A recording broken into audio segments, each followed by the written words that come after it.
Hey guys, another Demos Law Reviews here, and we are reviewing the Lamborghini Aventador LP700-4 Super Resistant version.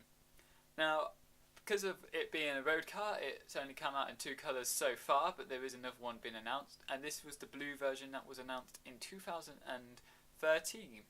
So, first thing that I noticed was it's very similar to the blue with the Scalextric logo. So, that's quite nice. I think it looks quite nice in that colour. I mean, originally when they released the pictures, I thought that looks a bit... it's not my favourite colour in the world, but in the flesh, it is a lot better, and especially in the right light as well. The only thing that I kind of wish they had kept the same on both the Aventadors was the chrome wheels, because I think the chrome wheels on that colour would look quite nice, and sometimes when you have silver wheels, like I knew with the Audi R8, when you had silver wheels on the Audi, it made it look a bit longer and a bit sort of bigger, but with the black wheels it kind of looked a bit sort of roundish more. So I think with the silver wheels on that one, it would look slightly better and it would complement the blue a bit better than black.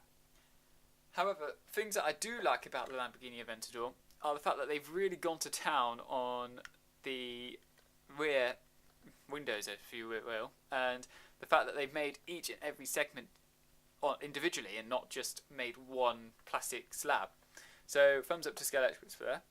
Again, the wing mirrors are the same, nice rubbery ones, so reduced damage there.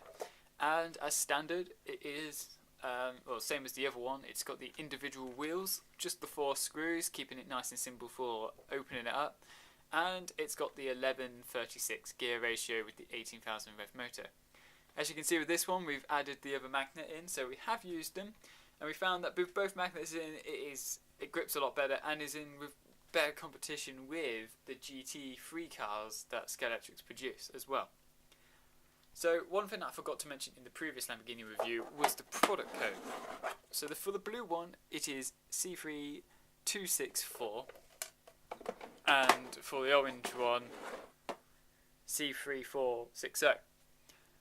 So things that are slightly better about road cars that are super resistant is the fact that they are a lot cheaper than GT cars that are super resistant.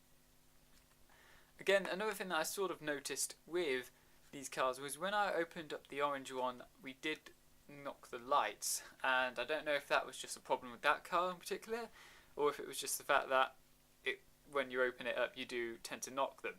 But when I closed it up, it didn't quite close back properly, and it was quite a hassle and you had to fix the lights. But with super resistant cars you don't get that problem because they don't have lights. So I think super resistant cars in general are better. They're better budget, they're better for people that are on a budget as well, and better for damage as well. I think detail cars are good, but lights aren't really a necessity for slot cars.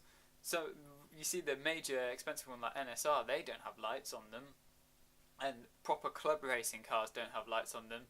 I mean, lights are a good feature, but I think when you're racing in clubs, they're not needed. So they are nice for home cars, when you go around a track and you can go around with the lights off, but for racing, they're not really needed. So that's why I think super resistant cars are a bit better, because they're sort of more purpose built for racing, and when you take them out to clubs, especially if you're just racing box standard cars, they have the edge because they're slightly lighter and slightly more powerful, just because the power isn't being diverted to lights.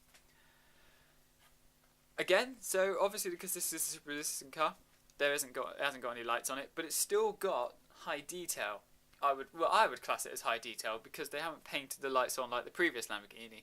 So they've learnt from their mistakes with the previous Lamborghini Gallardo that painting lights wasn't the best idea. Having the lights there is good.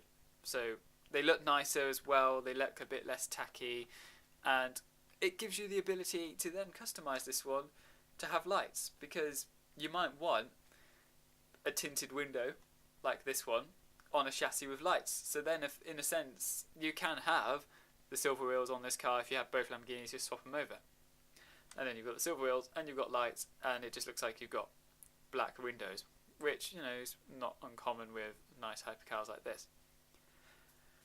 So it's got, as I said, as standard, it's got the quick change braids, and as standard as well with all cars they come with 2 spare braids, which is a nice feature.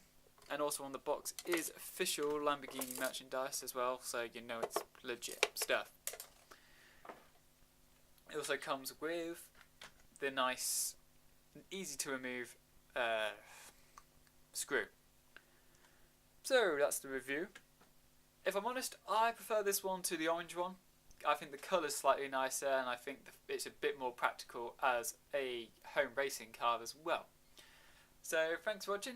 Please rate, comment and subscribe. If you haven't seen the Lamborghini Aventador orange review, please go and check it out. If you have, check out some of the other videos that I've done as well. Please rate, like, comment and subscribe. If you've got any questions that I haven't answered in this video, please don't be afraid to ask, and don't forget to check out the competitions as well. Thanks for watching, and I'll see you around.